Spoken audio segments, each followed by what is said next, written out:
أعوذ بالله من الشيطان الرجيم بسم الله الرحمن الرحيم assalamu alaikum wa rahmatullahi ta'ala wa barakatuh. Barkanmu da warhaka, barkanmu da sake saduwa a wannan sanar taku mai albarka, wato Gajimare TV gidan al'umma. Gajimare TV a har kullum wannan tasha mai albarka, wato na kokarin kawo muku abubuwa mujarabai domin wato amfanin yan uwa musulmai baki daya. Da haka alhamdulillah dan uwan kai bako ne cikin wannan channel, sai kai mana subscribing ka taba alamun nan ta all, to da zarar mun dora abubuwan mu zaka samu damar kallo ba tare da ka sha wahala ba.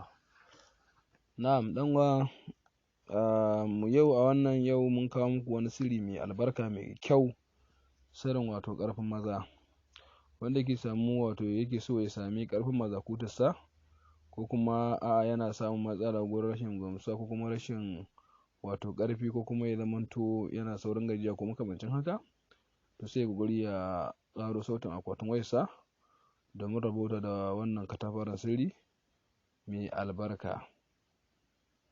Yau insha Allah in mutum ya aikata wannan sirri zai yi wa Allah godiya, kuma zai yi mana addu'a da inda yake faɗin duniya baki daya. Da haka alhamdulillah, wannan sirri mai albarka ana rubuta wannan sirri kamar yadda ke gani kafa 9. Yawa in aka rubuta shi kafa 9 sai a wanke, sai je ya samu saiwar hankufa. Ya je ya samu saiwar hankufa, yawa sai ya zuba a ciki. In ya zuba a jiki to sai ya ringa sha. Da aka shi wannan sirrin saboda girmansa da ƙarfinsa ana aikata shi ne duk wata sau ɗaya. Yawa da haka mutum ya jika to sai ya ringa sha, yana sha har rubutun ya ƙare.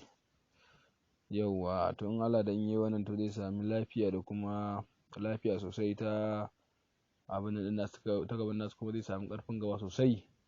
Da haka zai yi Allah godiya, kuma zai yi mana addu'a. Da haka wannan sirrin gashi nan kamar yadda yake gani ga hatimin nan.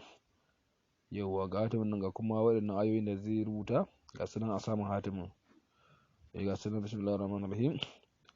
Watasubuhum aiqazan innal quwwata lillahi jami'a fakuzuha biquwwatin mastadatin min quwwatin kanu ashadd minhum quwwatan zu quwwatin zu hurmatin zu makanatin zu izzatin zu fadlan inna hadaynakal kausar fasalli li rabbika wanhar inna shani'aka huwal abtar wa rafa'nahu makanan aliyya ya man rafa'a idrisa makanan aliyyan. Zaka zai rubuta kamar yadda ke gani. To insha Allah in yayi haka to zai yi wa Allah godiya, kuma zai yi mana addu'a.